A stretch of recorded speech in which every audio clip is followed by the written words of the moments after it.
In this short tutorial, I will show you how to delete your account bio history on Instagram.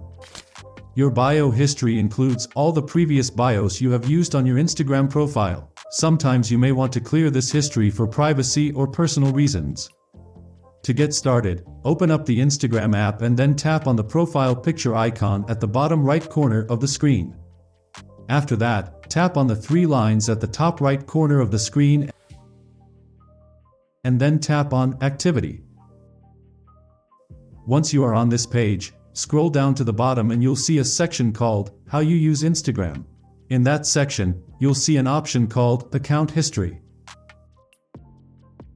Now, at the very top, you'll see different options.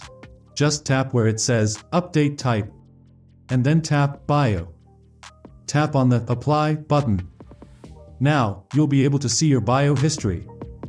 What you want to do next is tap Clear All to delete your account bio history on Instagram. So, that wraps up this tutorial. If you have any questions about this whole process, please let me know in the comment section below.